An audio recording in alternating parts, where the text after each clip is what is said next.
تو خواتین و حضرات، اب ہم انہی آیات کے ذرا 11ویں پہلو کی طرف چلتے ہیں۔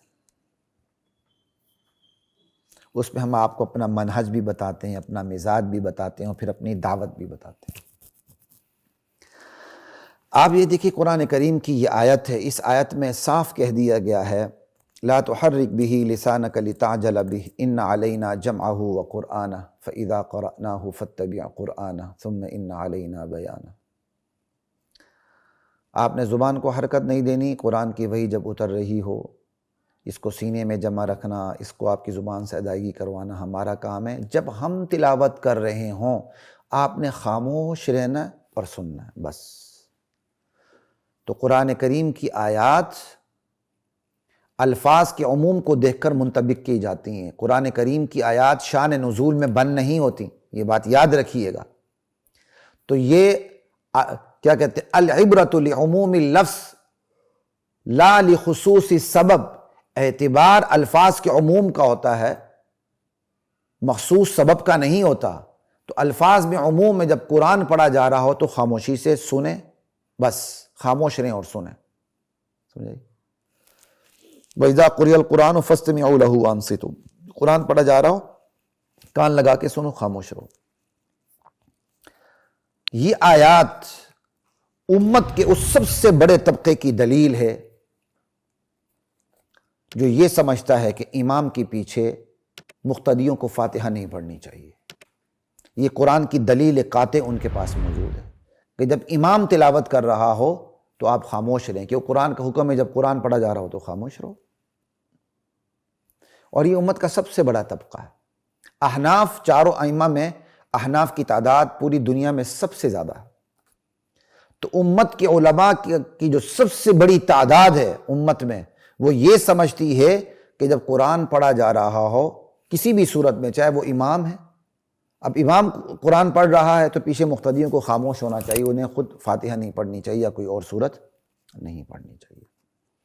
اور جب یہ حدیث آتی ہے تو اس میں ہمارے محدثین جو فاتحہ خلف الامام کے قائل نہیں، اس کو دلیل کے طور پر پیش بھی کرتے ہیں۔ لیکن یہاں میں نے یہ بات اس لیے نہیں کی کہ میں آپ کو فاتحہ خلف الامام پہ دلائل دینے شروع کر دوں اور دوسروں کو رد کرنا شروع کر دوں اور پیچھے پڑ جاؤں، نہیں۔ میں نے یہاں یہ جو پہلو ذکر کیا ہے وہ منہج اور مزاج کو واضح کرنے کے لیے پیش کیا ہے، اور اسی منہج اور مزاج کی طرف آپ کو دعوت دینے کے لیے میں نے پیش کیا ہے۔ ٹھیک ہے، الحمدللہ میں بھی امام کے پیچھے فاتحہ خلف الامام کا قائل نہیں ہوں، الحمدللہ علی وجہ البصیرت حنفی ہوں، ٹھیک ہے۔ لیکن بات یہ ہے، فروعی مسائل کے اندر ہمارا منہج اور مزاج یہ ہے کہ ترجیح دیں، تغلیط نہ کریں۔ فروعی مسائل ہیں، آپ اپنی ترجیح پہ عمل کریں، بس۔ آپ نہیں پڑھتے، مقتدیوں امام کے پیچھے فاتحہ نہ پڑھیں، جو پڑھتے ہیں ان پہ تنقید نہ کریں، بس۔ اسی طرح ہم یہ سمجھتے ہیں جو امام کے پیچھے فاتحہ پڑھتے ہیں وہ ضرور پڑھیں، نہ پڑھنے والوں پر تنقید نہ کریں۔ یہاں یہ کیا کہتے ہیں سلوگن فٹ آتا ہے، اپنے مسلک کو چھوڑو نہ، دوسرے کے مسلک کو چھیڑو نہ۔ یہ فروعی مسائل پر یہ سلوگن فٹ آتا ہے، ہر جگہ نہیں آتا۔ ہمارے بہت سے ساتھی جن کو عقیدے کا ککھ پتہ نہیں ہوتا اور عقیدہ بیان کرنے کی اللہ نے ان کے اندر ہمت بھی نہیں رکھی ہوتی، غیرت اور حمیت بھی نہیں رکھی ہوتی، ابا جی کی کرامات پر وہ گزارا کرنے والے لوگ ہوتے ہیں، وہ یہ بار بار یہ جملہ پیش کرتے ہیں کہ اپنے مسلک کو چھوڑو نہ، دوسرے کے مسلک کو چھیڑو نہ۔ بھائی جب آپ حق بیان کریں گے باطل چھیڑے گا، اگر آپ حق بیان کرتے ہیں باطل کو آگ نہیں لگتی تو خدا کی قسم آپ نے حق بیان کیا ہی نہیں۔ آپ نے پیچھے نہیں سنا ورقہ بن نوفل کی بات کہ کاش اس وقت تک میں زندہ رہوں جب آپ کی قوم آپ کو نکال باہر کرے گی، کاش میں اس وقت جوان ہوتا جب کیا کہتے ہیں جب آپ کی قوم آپ کو نکال باہر کرے گی۔ اللہ کے نبی پوچھتے ہیں وَمُخْرِجِيَّهُمْ، حیرت سے، کیا واقعی میری قوم مجھے باہر نکال دے گی؟ کہا ہاں، جو پیغام آپ لے کر آیا ہیں وہ جو بھی پیغمبر لے کر آیا اس کے ساتھ عداوت ضرور کی گئی ہے۔ حق کی نشانی یہ ہے، حق کی دعوت اٹھتی ہی تو کھلبلی مچ جاتی ہے، یہ بات یاد رکھیے۔ کسی کی دل آزاری نہ ہو، مخالفت نہ ہو، یہ اپنی جیب میں رکھیں، بلکہ پینٹ کی جیب میں رکھیں ایسی باتوں کو۔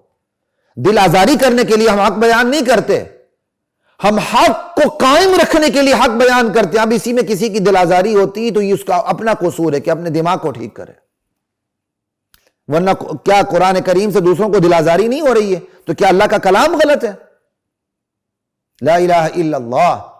تو بات کہاں سے کہاں چلی گئی مجھے یاد نہیں رہا، جو جس پہ میں بات کر رہا ہوں بنیادی بات تو یاد ہے، اگر درمیان میں کوئی ایسی جزوی بات میں کر رہا ہوں یاد نہ رہے تو معذرت۔ میں بات یہی کر رہا تھا، فروعی مسائل پہ جو ہمارا منہج مزاج اور جس کی طرف ہم الحمدللہ علی وجہ البصیرت دعوت دیتے ہیں وہ یہ ہے، فروعی مسائل کے اندر اپنے مسلک کو چھوڑو نہ، کسی کے مسلک کو چھیڑو نہ۔ آمین بالجہر ہے، فاتحہ خلف الامام ہے، رفع دین ہے، ہم علی وجہ البصیرت کرتے ہیں، کہتے ہیں جو رفع دین کرتا ہے کرے، شوق سے کرے، ہم اسے غلط کہنے کے لیے تیار نہیں۔ جو امام کے پیچھے فاتحہ پڑھتا ہے پڑھے، ہم اسے غلط کہنے کے لیے تیار نہیں۔ جو نہیں پڑھتے نہ پڑھیں، جو رفع دین نہیں کرتے نہ کریں، جو آمین بالجہر نہیں کرتے نہ کریں، اور جو مقلدین ہیں ان کو ایک ہی امام کے پیچھے تقلید کرنی چاہیے۔ یہ انتظامی حکم کا تقاضا ہے۔ یہاں تقلید، عدم تقلید پر گفتگو کرنا میرا مقصد نہیں ہے، میرا مقصد صرف آپ کو اتنا ہی سمجھانا ہے، فروعی مسائل کے اندر مزاج ہمارا یہ ہے کہ بس ترجیح دینی ہے۔ اگر اس ترجیح کے خلاف امت کا کوئی طبقہ دوسری ترجیح پر عمل کر رہا ہے تو کرنے دیں۔ آپ کے پیٹ میں کیوں درد ہوتا ہے؟ میرے پیٹ میں کیوں درد ہونا چاہیے؟ میں فاتحہ نہیں پڑھتا امام کے پیچھے، ٹھیک ہے، لیکن میرے فاتحہ نہ پڑھنے سے کسی کے پیٹ میں مروڑ نہیں اٹھنے چاہیے۔ اسی طرح ایک شخص اہل حدیث ہے یا شافعی المسلک ہے یا حنبلی المسلک ہے، وہ امام کے پیچھے فاتحہ پڑھتا ہے تو وہ فاتحہ پڑھے تو میرے پیٹ میں مروڑ نہیں پڑنے چاہیے۔ جب تک یہ مزاج نہیں بنتا، اللہ لا یزال کی قسم امت میں اتحاد نام کی کوئی چیز نہیں آ سکتی۔ فروعی مسائل میں دھیمے رہیے، اپنے مسلک پہ عمل کریں۔ بس ترجیح کہتے کس کو ہیں؟ ترجیح کے اندر تغلیط نہیں ہوتی۔ آپ ترجیح دیتے ہیں تو مطلب کیا ہوتا ہے؟ میں اس بات کو زیادہ بہتر سمجھتا ہوں، اور جس بات کو آپ نے چھوڑا ہے اسے غلط نہیں کہتے بلکہ اسے بہتر سمجھتے ہیں۔ یہ کم بہتر، یہ زیادہ بہتر، بس اتنا سمجھتے ہیں۔ تو میں اب یہاں فاتحہ خلف الامام پہ دلائل کا انبار لگا دوں، یہ میرا مزاج نہیں ہے۔ میں نے صرف اتنی بات پیش کر دی، یہ جو فاتحہ خلف الامام کے قائل نہیں ہیں ان کی یہ آیت دلیل ہے، بس اتنی سی بات ہے۔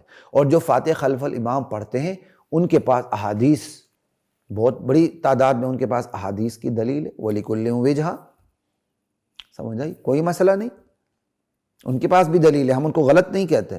یہ تو نبی علیہ السلام کی سیرت کی مختلف ادائیں ہیں، کہیں ایک ادا اللہ نے محفوظ کر دی، کسی طبقے میں کون سی ادا محفوظ کر دی، اللہ کا اپنا طریقہ کار ہے۔ تو ہمارا منہج یہی ہے فروعی مسائل میں، ہمارا مزاج اور ٹیمپرامنٹ یہی ہے فروعی مسائل میں، منہج یہی ہے فروعی مسائل میں، چھوٹے مسائل میں۔ ہماری دعوت بھی یہی ہے فروعی مسائل میں، اصولی مسائل میں نہیں۔ اصولی مسائل میں سمجھوتا نہیں، فروعی مسائل کو چھیڑنا نہیں۔ یہی دعوت اس چینل کے تھرو میں اپنے طبقے کو بھی دیتا ہوں۔ الحمدللہ حنفی ہوں، الحمدللہ دیوبند کے گارڈ سے پانی پیا اور مجھے اس پہ فخر ہے، اور دیوبند کے کسی ایک رنگ کے گارڈ سے پانی نہیں پیا، الحمدللہ۔ میرے اساتذہ بھی مختلف تھے، میرے والد صاحب کو اللہ تعالیٰ نے بڑی وسعت ظرفی سے نوازا تھا۔ آج جس چیز کو آپ حیاتی مماتی کا نام دیتے ہیں نا، میرے والد مدرسے کے بانی اور فاؤنڈر، محتمم اور خود مختار محتمم، الحمدللہ۔ یہ نہیں کہ کوئی تھلے لگے محتمم، لیکن الحمدللہ ہمارے مدرسے میں اہل حق کے مختلف المزاج اساتذہ کا گلدستہ تھا ان کی حیات میں۔ خود میرے اساتذہ تھے، جیسے آپ جس کو حیات، میں تو خیر مجھے الرجی ہوتی ہے حیاتی مماتی لفظ سے، سیدھی سی بات ہے، ٹھیک ہے نا جی، حالانکہ سارے ہی حیاتی ہیں۔ کون ہے جو حضور کی حیات کا قائل نہ ہو مرنے کے بعد؟ بھائی اتنا ہی فرق ہے۔ ایک لوگ کہتے ہیں دنیا کی حیات جیسی ہے، کہتے ہیں نہیں دنیا کی حیات جیسی نہیں، برزخی اور جنت والی حیات ہے، بس اتنا ہی فرق ہے، اور کیا فرق ہے؟ تو حیاتی مماتی کی اصلاح بھی الرجی ہوتی ہے، لیکن بتانا اس لیے ضروری ہوتا ہے کہ کنویں کے مینڈک اس کے علاوہ مصیبت سمجھتے ہی نہیں ہیں، ٹھیک ہے؟ تو میرے اپنے اساتذہ کے اندر مختلف المزاج اساتذہ تھے، حیات کے قائل بھی تھے، ممات کے قائل بھی تھے، تھانوی مزاج بھی تھا، مدنی مزاج بھی تھا۔ میرے والد صاحب خود حضرت شیخ القرآن مولانا غلام اللہ خان رحمہ اللہ کے شاگرد، تفسیر کے اندر ایک نہیں بارہا تفسیر حضرت شیخ سے پڑھی میرے والد صاحب نے، اور خصوصی شاگردوں میں۔ اور اسی طرح میرے والد صاحب بانی دارالعلوم حقانیہ کورا خٹک مولانا سمیع الحق شہید کے والد، مولانا انوار الحق صاحب اللہ ان کی زندگی کو دراز کرے، ان کے والد مولانا شیخ الحدیث مولانا عبدالحق صاحب رحمہ اللہ تعالی، خصوصی شاگرد میرے والد صاحب ان کے، قابل ترین شاگردوں میں میرے والد صاحب ان کے، الحمدللہ آخری عمر تک ان کے ساتھ تعلق رہا۔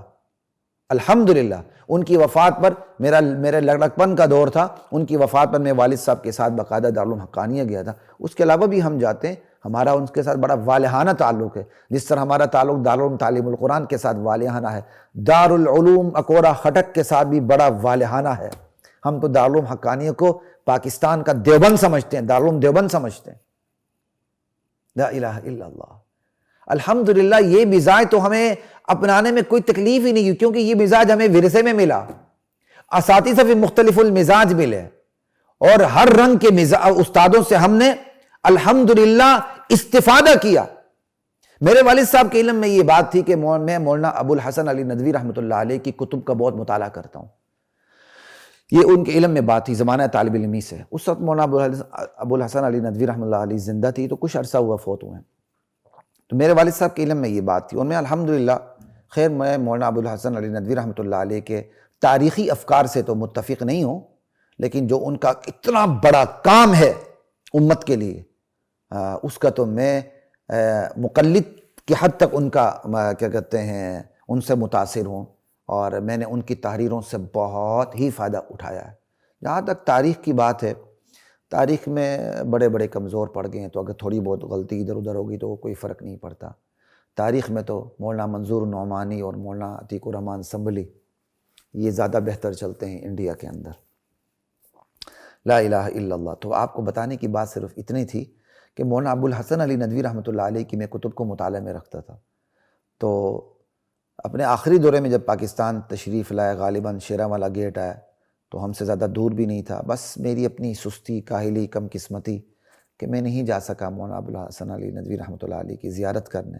میرے والد صاحب کو جب پتہ چلا کہ میں نہیں جا سکا تو ناگواری کا اظہار کیا کہ کیوں نہیں گئے تم مولانا کی زیارت کرنے۔ جو انہوں نے ناگواری کا اظہار کیا، آج بھی مجھے اس کی لذت محسوس ہوتی ہے کہ میں اللہ کا شکر ادا کرتا ہوں کہ میرے والد صاحب کے مزاج میں اللہ نے کتنا اعتدال دیا تھا۔